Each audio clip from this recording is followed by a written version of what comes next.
freedom to choose and the recognition that your reality and that you are bigger than you thought.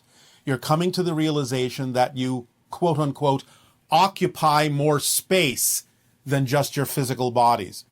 And therefore your urging or yearning to be more of yourself is making you more aware of the things that you are connected to, the other realities that you're actually participating in creating with your consciousness. Therefore, this splitting is a natural result. The driving of this awareness is a natural result of the expansion of consciousness into more levels, or I'll put it this way, the expansion of your awareness of your consciousness already existing in more levels. And that's what's driving it at this time, because as we have said before, you're now at the end of the cycle of forgetting and now beginning the cycle of remembering more of who you are. This is just the timing, the natural timing you have created for the overall collective theme going through the different cycles of change on the earth. This is what Earth is all about. And therefore, that's why this is the timing of it. Just in the same way that the timing of a graduation from any particular level of class or school has its own timing because you've learned what you need to learn. So you move on to the next level. So you're at the end of the cycle now. You've gone through all the different kinds of machinations of negative and positive ideas that are relevant for the Earth cycle. Now you're expanding your awareness into other dimensions, becoming aware of the fact that you exist in other dimensions, and therefore that naturally drives this particular splitting experience. It almost sounds like it's sort of the birth of Homo Galacticus. The beginning of it, yes. That's where you're moving to. You're going to the next class. You're going to college. You're going to university now. You are going out into the world and also starting to apply these ideas. In a sense, you are actually now moving into the job market of the galaxy.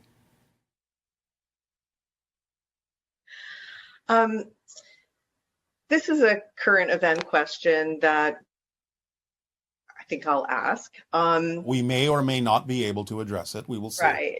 So the question is that there are some people who really want to have the vaccine, and they feel like their consciousness has been swayed, or they're fearful that they're harboring beliefs that'll make it harmful to them because there's a lot of controversy around it. Is there a permission slip that an individual who wants to have the vaccine can use to eliminate any subconscious issues around doing it? Well, this is a process, as we have said, because it involves the process of getting in touch with your belief systems, finding the ones that might be negative or fear-based and letting them go so that you give yourself clearer discernment through synchronicity that comes to you as to what kind of choice is actually more in alignment with who you truly are. And that's all we can say at this time about that. Okay. And this also comes back to the idea of our history as humans. And obviously, we're starting to see the future aspects. When we look to the past, technically, of why primates and human DNA is so similar, is there anything you can share with us about that? Why it is that way? Well, that's not really a mystery. As we have said, the Anunnaki chose an evolved hominid on your planet from the idea of the evolution of the primates up to a certain period, such as Homo erectus, to then inject their own genetic material into to create Homo sapien. So why should it be a mystery if you know that the original material used to create Homo sapien with the addition of the Anunnaki extraterrestrial genetics came from a pool of primates? Why should your genetic material be that different? Well, I think it's also, were they surprised when the beings they created had such a high propensity for violence? Some of them, a little bit, yes. They didn't necessarily expect that. Did they think that the alien DNA would mitigate that? Some of them thought it might, but remember that the reason why that group of Anunnaki were recalled was because they had acted out of hubris. Well, there you go. That's part of what happens with humans too. We act out of hubris at times. Exactly.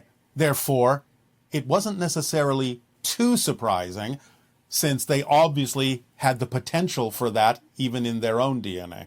I see. Okay.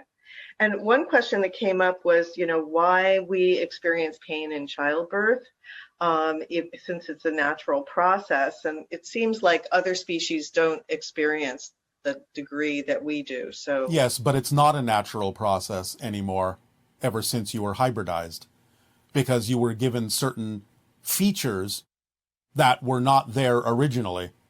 In a sense, it's like you're giving birth to an alien that has a bigger head than you otherwise would have had as Homo erectus.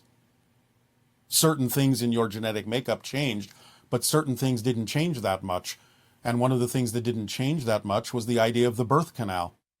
But since the idea of the increase, the enlargement of the cranium was one of the genetic alterations, then yes, actually human childbirth is not natural.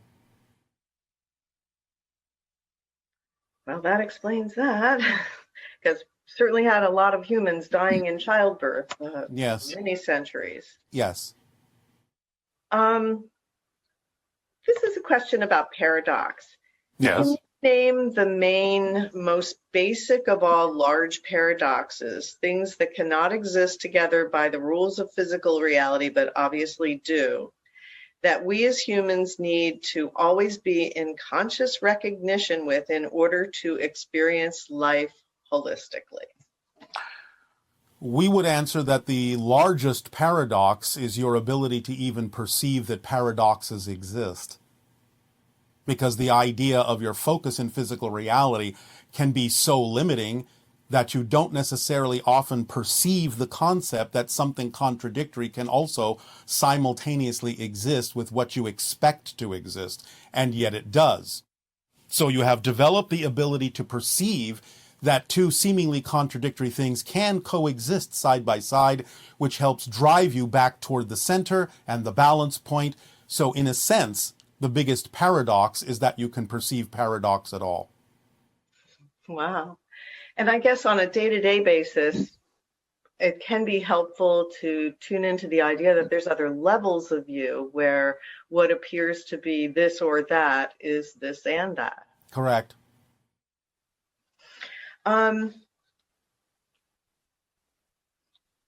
If you reach a plateau, what's the simplest way to raise your vibration? Well, first of all, to know that you haven't reached the ultimate plateau.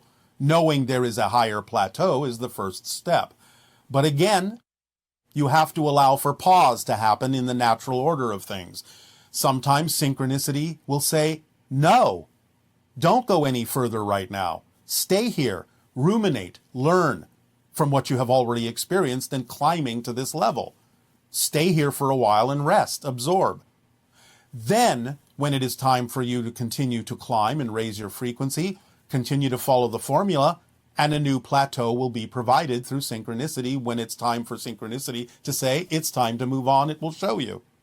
But if synchronicity says no moving right now, then accept the plateau as a place to learn something, not as an interruption. Okay. And something that we've talked about before having to do with trauma, and individuals who have experienced trauma in childhood and that are continuing to recreate the experience in the present moment. Because they still identify themselves as actually being that child, which they're not. Because they are a different person. Now, it doesn't mean you can't continue to use the sense of continuity, the ability to create continuity to make it seem as if you're just the adult of that particular child. But you can now play with continuity in a way that will allow you to make whatever connections to that experience you feel you still need to, if you believe you need to learn something from it that you can apply in your present reality. But at the same time, knowing that that child isn't you, because as you become a new person, you create not only what appears to be a new present and a new future, but also a new past, and therefore a new childhood that leads to whatever the new person is that you are now today. So maintain whatever portions of that experience or recreate them for yourself if you wish to, if you believe that there is still something you can get from it. But at the same time, paradoxically, concurrently, allow yourself to also realize that whatever it was that that child experienced is not something that you experienced. That's a different person. And you can change your relationship to the other person that had that experience. You don't have to abandon them in a sense. No, not at all. You can, as we have suggested, start informing yourself here from your future self instead of your past self, and at the same time realize that you are the future self of that child if you wish to be. Therefore, send waves of energy, compassion, and love to that child. And that creates this kind of bootstrapping loop where you bring yourself up to the present being that you choose to be now by having sent from the present being you are now energy back to that child to give them the opportunity to go through a process of becoming the being that you are now. I think that's very helpful. All right. And then lastly, just a question about finding your most powerful permission slips. I'm guessing that the idea of finding your most powerful permission slip is something that you explore.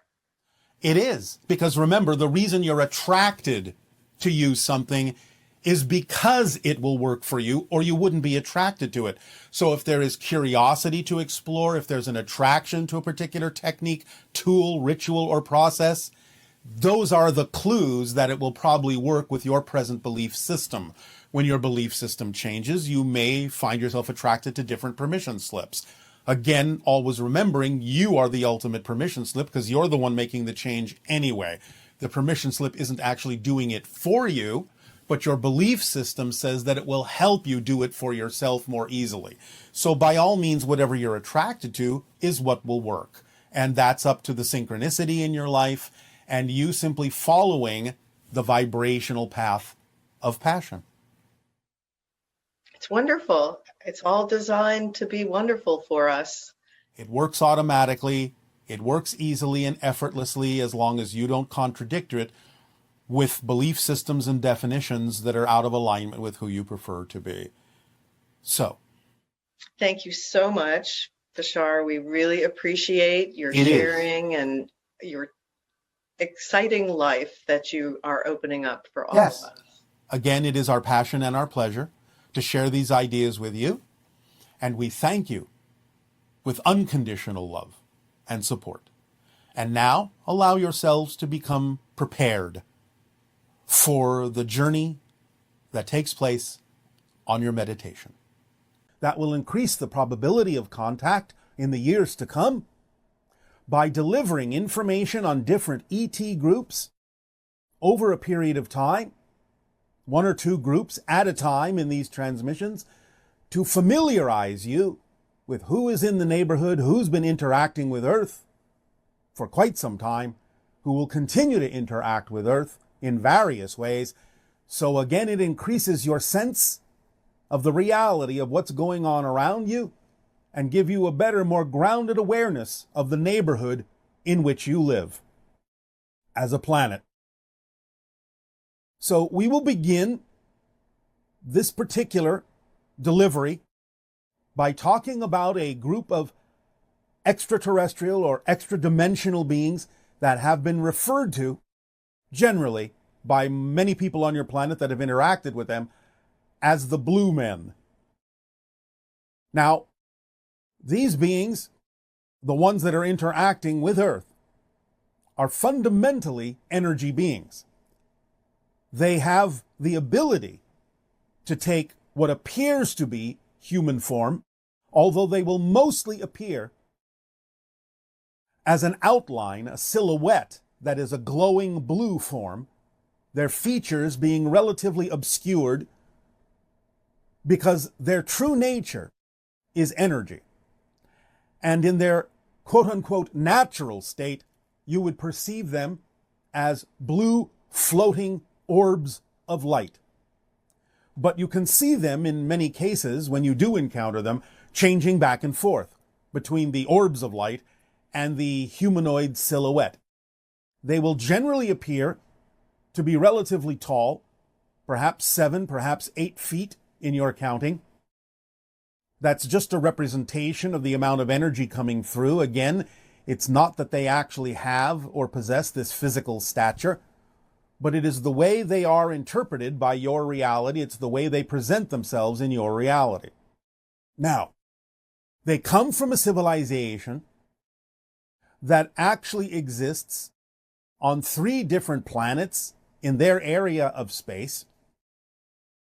Their original planet allowed them to create a civilization where many of the so-called scientists or researchers or explorers found a way to convert themselves and exist as energy beings. However, the majority of the civilization remained physical and went on to colonize 2 other planets as they spread out among the stars. So their civilization exists on 3 different worlds. They are exploring at this time a potential 4th world upon which to expand their civilization. But what we are saying is that their civilization exists in 2 fundamental forms. Truly, solidly physical, just as you are, and the ones that have learned to convert themselves into energy beings, which are the ones that are interacting with your planet at this time. The physical ones are not. But the ones that are interacting with your planet are doing so not only for the purpose of observation and study, as is true of many ET races who are interacting to some degree with Earth, but they also are quite compassionate, quite peaceful, and they have, shall we say, a tendency, when interacting with humans on your planet, to encourage those humans to change from a warlike civilization to a more peaceful civilization. They have even rescued people in wartime situations, removed them from the war. They have healed many people on your planet who were injured in war and from other causes. Because, again, they are energy beings, they can vibrate at a frequency that allows a person to match their frequency and allow rapid healing to occur. They will often observe warfare scenarios, and they even have the ability for people, sometimes, not always, depending upon their destiny, because the blue men will not interfere with your destinies, your choices, but they have from time to time, when it is appropriate, even removed humans from your planet and taken them to live on a planet where there is nothing but peace. Now, when they choose to do this, it is usually because a person has been gravely injured, perhaps even fatally injured, in some sort of wartime scenario. They have the ability to actually, in certain cases, resurrect these people, resuscitate these people, and allow them to be placed on one of these planets where they can experience a life of peace away from war. So the blue men, as they are called, generally, which doesn't mean there are not females among them, but this is how they present themselves and how they have been labeled by your people, because that's how they seem to appear, as a male silhouette, glowing blue, obscured features, very tall, very energetic, very kind, very compassionate, very peaceful. These beings are continuing to interact with your people from time to time, though they generally remain in the background, because again, they cannot really interfere with anything you have chosen to be your own destiny. But nevertheless, they will appear to those in need from time to time to assist and aid them in either their healing or their removal to another place where they can experience lasting peace. And their energy on your planet gives you a greater opportunity to seek peace for yourselves by matching their frequency. Now, they have restricted themselves to some degree to the different kinds of individuals they may interact with. They may broaden their ability to interact with more of your population as the years progress. You will find in general that they will interact more often than not with the kind of people on your planet you call the indigenous groups, American Indians and so forth, because of their adherence to some of the old ways of relating to nature. Because again, they are very strongly connected to the idea of nature as the blue men. So in letting you know that they exist, you can open your minds, open your hearts, allow your energy to flow more freely, knowing that they are among you, whether you see them or not, and they are helping with their energy to give you more of an opportunity to choose peace and healing for yourselves, so that you may arrive at a time on your planet, or whatever version you shift to, that is more representative of peace and no longer or never has experienced the idea of war, strife, disease, struggle, and pain. So just open up to the idea of the blue men and see what happens energetically in your lives as you move forward. We will discuss another group during the meditation that will follow the monologue and questions this day of your time. But for now, we invite you to open up, to engage us with your questions, and allow us to be of continued service to you. To learn a routine to switch realities faster. What can I immediately do in my mind to become more aware and learn the habit of perceiving this reality as not preferred by me and switching to a reality that I do prefer? All right. Let's go back to the first sentence in that question. Read it again and then stop. If I experience a situation that I don't like and I don't have the time or opportunity... Stop. This is avoidance of looking at your belief system. Make the time. Make the opportunity. You are not making the time to look at your belief systems. You're not creating an opportunity within your schedule. Keeping so busy that you can't do that is an avoidance mechanism. Because if you start relaxing into yourself and not be in such a hurry to be busy with everything that prevents you from having the time, then you are avoiding the issue of looking at the beliefs, and that's what you need to do in order to change the beliefs in a way that would allow you to experience more of what you prefer. So you have to stop avoiding doing the process of examining your beliefs to let go of the ones that don't work for you. Make the time. Create the opportunity. That's the most important thing you could do when that issue comes up of a belief or a situation or a reflection that you don't prefer. So you have to incorporate the ability into your schedule of having the time to do that. Otherwise, again, you're not following the formula. You're not allowing yourself to have the opportunity to look at those things for one reason or another. That's usually fear-based. So take the time. There's nothing to be afraid of in having the time to examine those things. You're not going to miss anything else. You can allow synchronicity to be the organizing principle that will allow you to accomplish what you need to accomplish without assuming that you have to be so busy that you cannot look within yourself or take the time to do so. Thank you. Yes.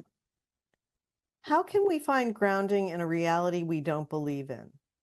Despite being unified in oneness and having visitors showing me multiple amazing tools daily, everything here still feels like part of the collective, but ultimately meaningless. I'm completely abandoning the 3D. How do we engage with this tangible reality that feels more like a waiting room? Additionally, how will things transform following the arrival of your people?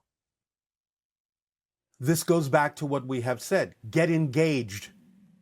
Get engaged in service in some way, shape, or form to humanity. Then it won't feel like a waiting room. If you're waiting around, then you are misunderstanding the whole point of why you chose to be here in physical reality and have this experience. So stop waiting, start doing, start engaging, start being of service in some way, shape, or form, start helping. Now, again, the idea is whatever people do with the help you share is their business and not yours. But you have to do the act. You have to take the action that is necessary for you to represent what kind of a world you prefer to live in. Because if you did live in that world, you would be doing the things that we're talking about. You would be engaging. You would be being of service. You would be taking action in those ways. So the idea is not to abandon what you call 3D. The idea is to remember that you chose to be having this experience, and you need to remember why. And it was for the purpose of aiding and assisting in the evolution of humanity by being of service in positive ways, so you can function as a living example of what other people can also choose for themselves should they decide to do so. So stop sitting on the sidelines and get engaged. Thank you. Is the human mind capable of One nonlinear? moment. Individuals listening to this transmission may notice a little bit of a difference in the energy that we are putting out in these answers. We are encouraging more strongly the idea of taking action, of really taking action on these steps, and all of the things that we are discussing that are involved in the questions that come up about these steps. Because we are underscoring and underlining the importance now of actually acting on the steps that are necessary for you to really bring about the vibrational frequency, if you so desire it, of open contact and alignment with the Interstellar Alliance. So, you will feel this energy being a little bit more, a little bit stronger in terms of encouraging you and urging you to take these steps. It doesn't mean you're being forced to do anything. It means that we are now not holding back in transmitting to you the energy frequency of commitment to the idea of taking steps, of being aware enough, being responsible enough, being bold enough to stand your ground, be yourself, and actually take the physical actions and steps necessary to demonstrate what you have long said you are committed to demonstrating. It's not about sitting on the sidelines anymore. If you're really going to follow along in these steps and take the actions necessary for open contact, what we're doing by changing our frequency here is we are making this more physically real for you and underscoring how real the physical actions need to be, how necessary they are for you to really align with this vibration and let go of all the things that are not of the frequency of open contact and alignment with the Interstellar Alliance. So take no offense at what you may perceive as a more intensified delivery of this information. It's still up to you and still in your hands. You are free to choose with your free will whether to participate and to what degree to participate in these steps. But that doesn't mean we're going to hold back in underscoring how important it is to really stand your ground and actually take the physical actions necessary to demonstrate the commitment to understanding how the formula works. Because now it's time to walk your talk. So, please go on to the next question. Yes. Is the human mind capable of nonlinear thinking? Yes. But it has to be in balance with linear thinking as long as you are deciding to have a physical experience. So yes, you can think nonlinearly, multidimensionally, simultaneously, with incorporating that knowledge and awareness into the idea of whatever is necessary as a linear expression of it in your physical reality, so it will be applicable to your physical lives. So you can do both. You can balance it out. And is reading always better than watching educational digital content? No, it's up to you as to how to absorb information. But it depends upon how you do that, how you absorb that. For some people, reading may be easier for them to absorb the information. For others, it may be more the digital content. It still all comes back down to what we have said about the idea of story structure being built into your psyche. So if the digital content and the books that you're reading are all structured in a way to deliver the information according to the harmonic points of story structure, then you will absorb the information. So it's not so much about the medium, it's about the way the information is delivered that makes the difference in how you retain it, how you absorb it, and how you apply it from that point forward. Okay. And this person wants to know, how can I maintain a steady flow of income without repeatedly finding myself struggling to pay rent after indulging in purchases that excite me? Well, you have to pay attention as to whether indulging in those purchases is actually representative of excitement or anxiety. So you have to have more deep and honest self-investigation to be able to tell the difference between anxiety and excitement. Because if you feel that you are, as you say, strapping yourself in some way, shape, or form by spending more than you have, then that may be an indication not so much of the belief that you will attract what you need, but the idea that there is a sense of lack within you. So you have to pay attention to why you are doing what you are doing, for what reasons are you spending the money that you're spending. At the same time, again, please do remember that we have discussed that there are different forms of abundance, and allowing all of them to be equal, not just having money stand out as to be the only way things can be done, but all of them being equal to one another, then you can relax the idea of what it is you may think you need at any given moment. That will then allow that to synchronistically come into your life in whatever form the abundance needs to be there to allow you to continue to act on your passion. But again, fundamentally, you have to really examine whether you are purchasing the things you are purchasing because they are truly representative of your excitement, that you truly need them in your life, or whether you are just making an assumption based on anxiety and disguising it as excitement so you don't have to pay attention to the real reason you may be purchasing those things. So just be honest with yourself in your self-examination. Okay, and this next question is, can you please give some examples of what limiting beliefs a person may hold that is causing them to hold excess fat on their body? Well, this goes back, now again, not the only reason, but this goes back to one of the typical euphemisms that your language provides, in the fact that you may be, quote unquote, waiting around to do what it is you need to be doing, that you're not flowing your energy outward in giving gifts, in sharing things, in doing what you're passionate about, in being of service to humanity. And therefore the energy builds up because it's not got anywhere to go. And it turns into matter, because energy, matter are different sides of the same thing. So when you are waiting to do what it is you need to be doing to express yourself fully, to follow your passion fully, then that can turn into mass and add weight to your system physically.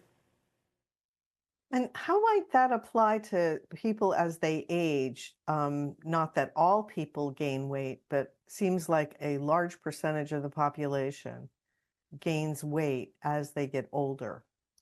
Well, again, many individuals in your population have been waiting for a long time to do what it is they are truly passionate about doing, to be their true selves.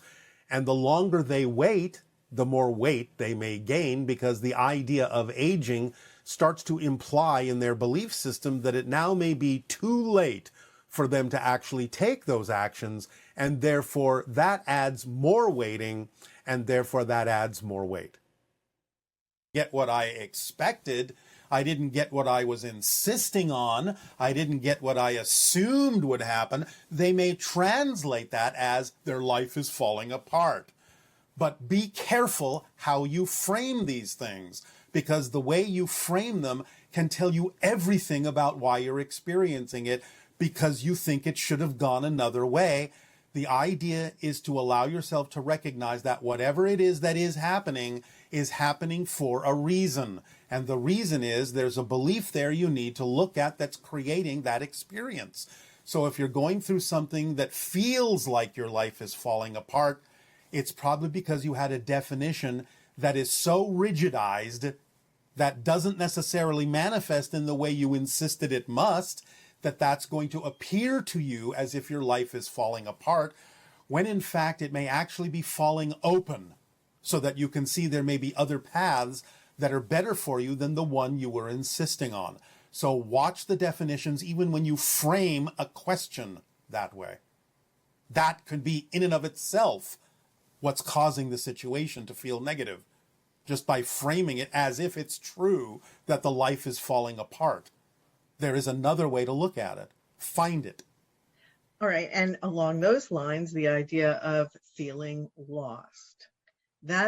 If a person feels that feeling of I feel lost, what is the appropriate or better way to interpret that state, as opposed to I can't what's the best way to deal with that state? Why do you think that's any different than what we just talked about?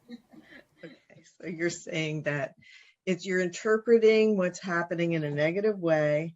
Yes. So what that creates the feeling of being lost. And instead, if you feel that lost feeling, better to refocus on the idea of adapting and reinventing oneself. Don't overcomplicate it. Remember the initial question. Anytime, first and foremost, remember, you cannot have a feeling without a belief first. You can't.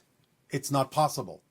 So any feeling that you believe is negative, any feeling that's uncomfortable, the question is, what would I have to believe is true about myself in order to feel it the way I'm feeling it? You cannot have a feeling in a vacuum.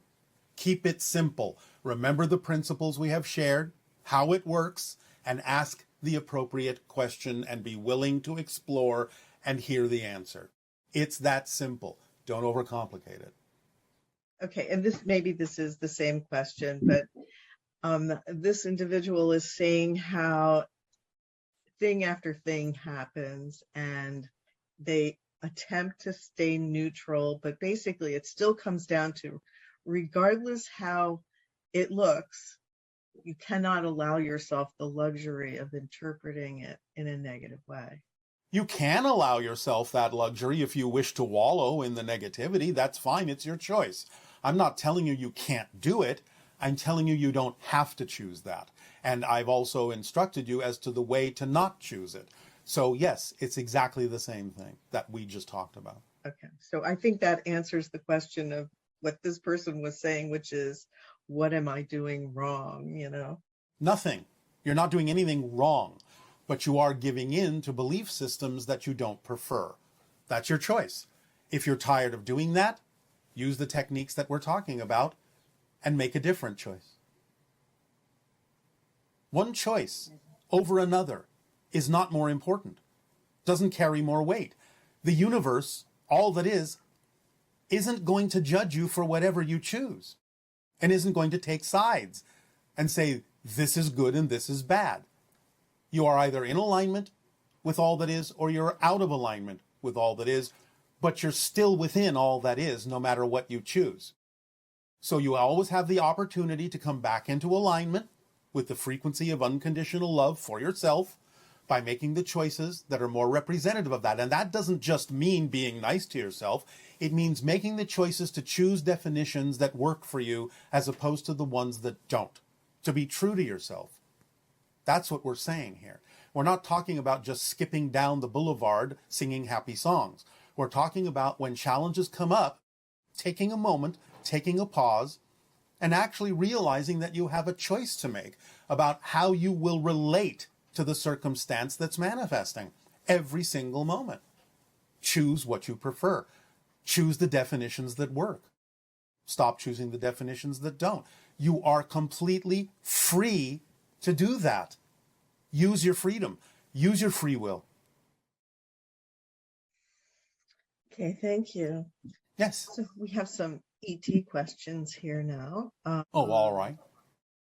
Let's see. The souls of people on Earth never leave their real home, as we are like dreaming and playing an online game. Yes, you're all in spirit. So I would like to know if there's also a situation for Essassani beings as well. Are you also having dreams and your souls are in your real home, and then Bashar as an extraterrestrial being may also be an avatar or some experience that is in Bashar's dream? Yes. Everyone is in spirit. Everyone, everywhere. That's the natural state of all consciousness, non-physical, as you would understand that term.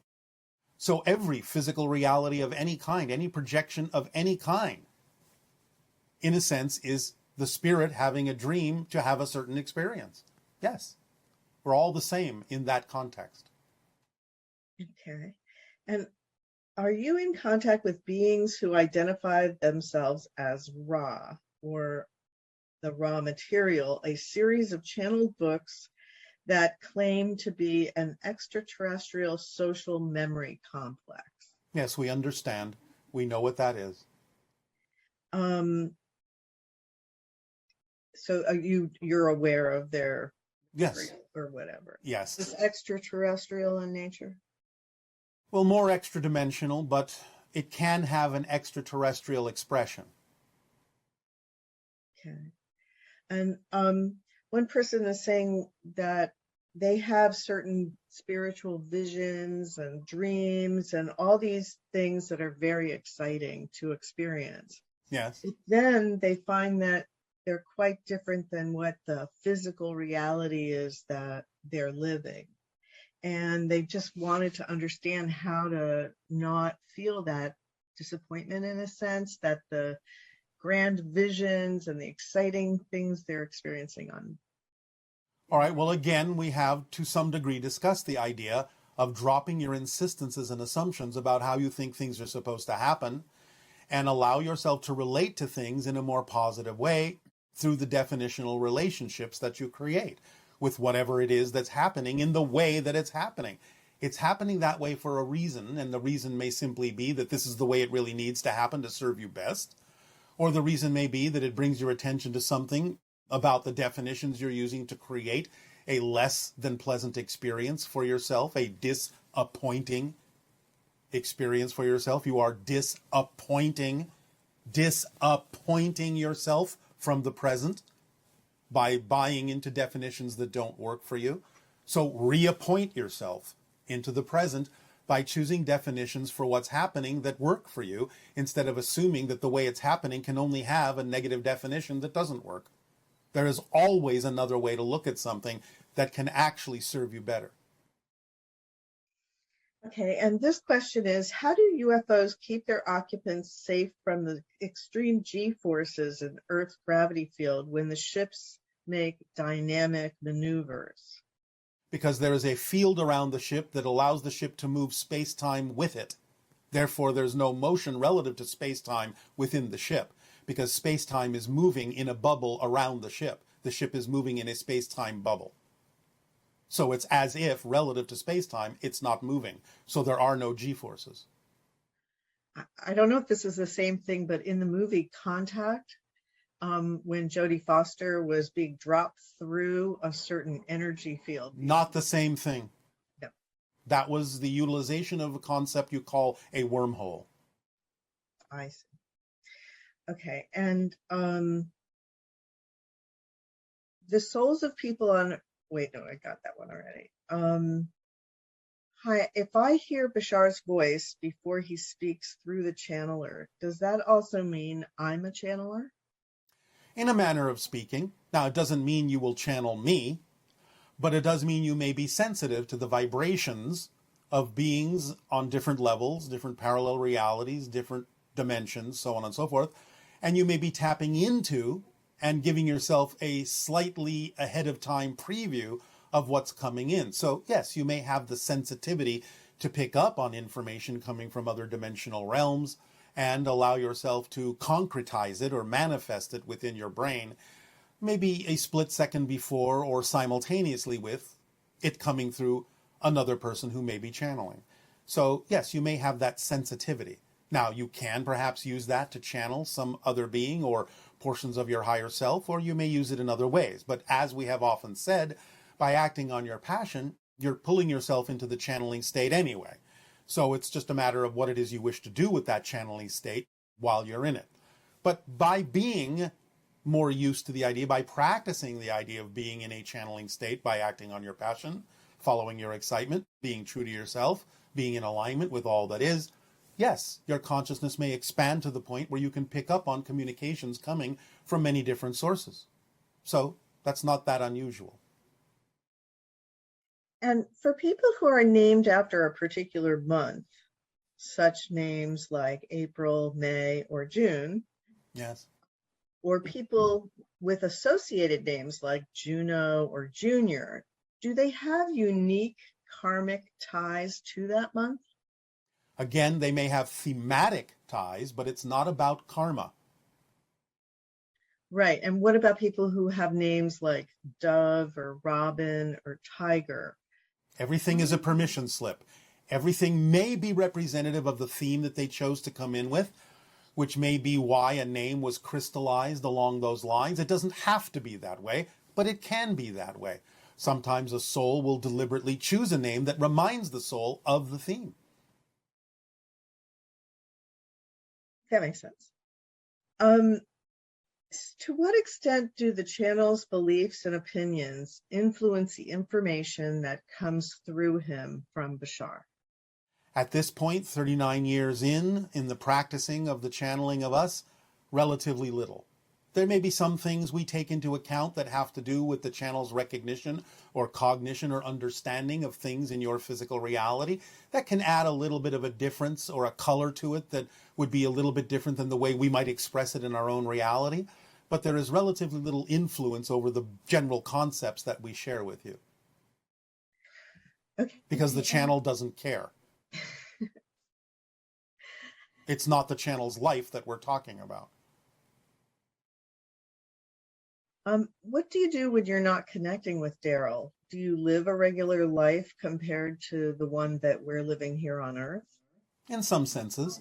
As I have said, I am a pilot, I am an explorer, I am doing first contact scenarios with other civilizations other than yours. I am also a sculptor, and I do many other kinds of things. But our reality is very different than yours. It is like we are literally living, walking through a dreamscape all the time, connected to many different dimensions, including spirit, and having conversations with multiple entities simultaneously. That's a part of our quote-unquote normal, regular daily life. And what is your definition of memory, and how can your race function without it? How can you tell us consistent biological stories from your life without memory? Because we simply tap into what we need to know in the moment we need to know it. All I'm simply saying is our brains don't have to be wired to hold on to information. Our brains are wired in a way that the information that is required at that moment to serve a purpose simply is there because we're tapping into the source of all information, which is all that is here and now. So we don't need memory in the classical sense of a brain being wired to store information. We use the universe, we use all that is as our storage place, and therefore by being fully aligned with it, we simply download whatever information we need at any given moment. Would that be related to the idea that you know how to tap into the electromagnetic field and receive energy, whereas on our planet, we're still working with memory and looking for ways to have unlimited energy? Yes. If you would allow yourselves more openness to allow through, or if you wish, channel the idea of the general vibrational energy of unconditional support and love that is all that is, then you would function much in the same way that our civilization does with respect to memory as well, and with respect to your relationship to different forms and expressions of energy. It's fascinating. Okay, this question is, person wants to ask about the Bible story of Adam and Eve and original sin. Yes. Who were they? Were there two trees in the Garden of Eden, the tree of knowledge and the tree of good and bad? And who were those that said now they are like us when they committed this original sin? What was the original sin, and what was this fruit of knowledge of good and bad? Can you tell us more about it? Yes. Again, the terminology, Adam, Eve, these are generalizations. Adama meaning simply man or human. Eva simply meaning female. The creation of Homo sapiens by the Anunnaki hundreds of thousands of years ago, by the utilization of a hominid that was naturally evolved on Earth, that was then infused with the genetics of the Anunnaki extraterrestrial race to create Homo sapiens. But the Homo sapiens were created at a certain genetic level, and they were, in general, forbidden to access certain kinds of information that would make them equal to the Anunnaki. So they were forbidden from accessing, or were not permitted to access, certain levels of knowledge that would make them equally powerful to the extraterrestrials. That is the us. And therefore the idea of the tree of knowledge is a metaphor for the idea of the branches of knowledge that the Anunnaki knew that Homo sapiens was prevented from learning. But when they did make a breakthrough, because one of the Anunnaki gave them the access to that knowledge, and they became more enlightened, more aware of what was going on in their relationship to the Anunnaki that had created them, then they started becoming more like the Anunnaki. They started to evolve along certain lines, which the Anunnaki at that time didn't appreciate or prefer. And this is also why those Anunnaki were ultimately recalled by their civilization, because they had broken their laws by creating this race for the purposes for which they had created them, to help them in their tasks on Earth. This is a complex and a very rich story that has a lot of metaphor in it, a lot of symbolism in it, but that is the general idea behind what you are asking. And also the idea of female being created from Adam's rib. Is there anything you can share with us about that? Well, again, it's a genetic metaphor. Genetic material was utilized from the being that was neither male or female in the very beginning of the genetic hybridization, and thus it was split apart to allow one to beget the other, in the sense of an upgrade or an improvement in the female from the male. And in Atlantean times, did they use telepathy mainly as their communication method, or was it still verbal? It was mostly verbal. There were a few of the priests that could communicate telepathically, but that is a feature that is more ancient in terms of the Lemurian civilization. They were far more telepathic. That became lost over time. Most Atlanteans communicated verbally. You've mentioned that Sasquatch is able to hop from one dimension to another. Yes. And are there other physical beings from mythology, such as the Thunderbird, the mermaid, or the pixie folk, that physically interact with our Earth as a species? Yes. What you again call the elementals, many of which present themselves in certain forms at certain times, but they can change their form because they're not, shall we say, permanently crystallized in the way that humans are, or other beings on Earth that are mostly physical. They can shapeshift in a variety of ways because they are sort of made out of the clay of the consciousness of the collective whole. But they interact in their own way many times. Now, some of the beings you mentioned are different in nature than simply the elementals, and some of them are representative of genetic experiments that were done long ago. Some of them are representative of extra-dimensionals that come from other places entirely. So you're kind of mixing up in that question some different beings and different species that don't have the same relation to Earth as the elementals might.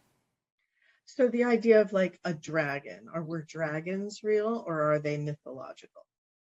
Dragons are real in their own dimension, but they don't look like the way they look to you unless they, shall we say, project themselves into your reality. They represent the idea of ancient wisdom, a grander version of the ancient wisdom of the serpent, but they don't look like that in their own reality because they are ultra-dimensional.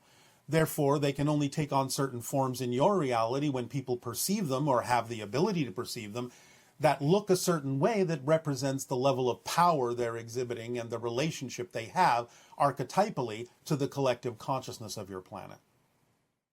And what about mermaids? Mermaids, in some sense, although there are differences in this story and different sources in this story of mermaids, some of which were created genetically in Atlantean times to see if humans could breathe underwater and were given certain fish-like attributes. But some mermaid perceptions also come from interactions with the beings from Sirius who are amphibious and do have certain qualities that you would relate to the idea of mermaids or mermen. So this is kind of mixed up in different sources of information that you have sort of rendered into a single mythology.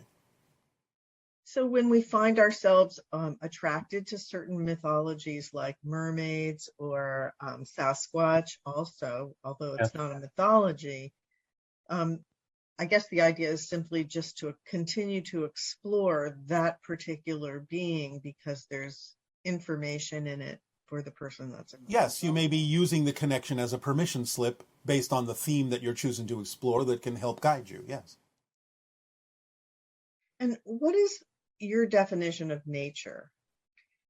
How is it that some people appear tied on a karmic level to an element of nature, like the sailor who loves the sea or the lumberjack who loves the forest? Yes. Basically, how do we... Again, it's the theme. It's the theme. Theme, theme, theme, theme, theme, theme, theme. Not karma. Theme. Karma is what you use to allow yourself to align to your theme. But it's theme that you're talking about, not karma. So basically, there's different levels to the theme, right? Because yes, most of us are on a transformational theme journey right now. That's about becoming more empowered, more connected with the higher self. Yes, and there can be themes within the theme. There can be mini themes, yes. So, for example, if someone's attracted to mermaids or being in the ocean, then that could be a permission slip or a way to deepen the experience of the theme. Yes. So you can trust it, whatever you're attracted to. As long as you are honest in your self-examination as to why you're attracted to it, because you can fool yourself if you're in denial of certain energies that may be more representative of anxiety than excitement. So you have to be honest in your self-investigation. But as long as you are, then yes, you can trust the synchronicity that brings you certain archetypal forms or representations that may help augment your theme. And even the idea that an individual can, I guess, compartmentalize. Yes. Information, negative behavior, negative choices in such a way that they don't experience the repercussions of it, at least from the standpoint of those observing. Yes, because again, that's not what karma is. They may go through a life without the equipment, so to speak, without the knowledge, so to speak, of how to self-correct. They may view through their attenuated belief systems the idea that what they're doing is positive when it's negative. These things will ultimately be understood when you are in spirit if they're not understood in the physical experience, because you will always go through what is typically called life review, where you will examine exactly what the consequences of your choices were, and you will experience the consequences of your choices as everyone experienced them in terms of your relationship with them and to them. So the idea is that you will get to experience every consequence that everyone felt of the choices you made, and that will bring you the understanding that is required for you to move on And that doesn't necessarily have to happen in the physical life, but it will happen in the spirit level at some point. But again, it's not karma. Right, right. And so the fact that someone will even question whether or not something they're doing is positive or negative and be willing to explore what could potentially be That's information. That's karma. The willingness to explore, the willingness to observe, the willingness to investigate and take the actions necessary to determine whether or not you are in alignment with who you truly are and all that is. That's karma. So something that's very telling is when a person is not self-reflective. Yes. About the choices they're making. They don't question anything about it. They're just so sure they're right, or whatever they're doing, be it negative, does not seem to penetrate that there's anything wrong with what. Yes, and that may be a theme that they're exploring, or again, they may simply have been bereft of the equipment or the knowledge in order to self-correct. But again, at some point, they will self-correct. But again, they simply may not have the ability to use karma in a positive way for themselves until they get into spirit. But that's all right. Again, you're all eternal, you're all infinite. You'll figure it out somewhere, somehow. Doesn't have to happen in the life. Although many people choose the life to figure these things out in physical terms, and it can be very beneficial and very accelerative for you to do so. But it's not something that's demanded by all that is. Because all that is knows, you will experience the realization somewhere. Because you can't escape the vibration of all that is. There's nothing outside of it. So everything has to happen within it. And at some point, somewhere, somehow, somewhen, no matter when that is, where that is, or how that is, you will realize the connections and the consequences of all the choices you are making, and that will be a lesson that you can use to move on. And very often, one of the themes that we experience here on Earth is sort of the coming of age story. Yeah. The idea of losing our naivete. Well, shall we put it in the terms of gaining more insight instead of losing something? Well, often it's experienced as a loss of the ideals of youth, the loss of what that life is not always quote unquote. Then you have not come of age. So that story that we tell ourselves on Earth about the disillusionment of youth, that eventually as you grow up, you will come to experience the harsh reality of physical reality that's quite different than as a child you thought it might be, or you idealistically believed. You will come to realize the choices that are now available to you on a higher level of cognition. Yes, but to say that you have to face the harsh realities is already painting a negative picture. So this is another one of our stories. Yes. Change. Yes. Quite ingrained in our culture, at least in many cultures, sort of as the hero's journey.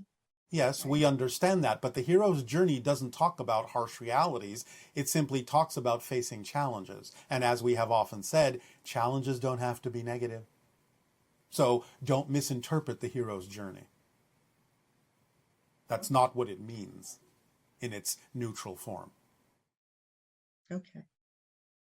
So I think that's pretty much, here's the last one is, you mentioned that we all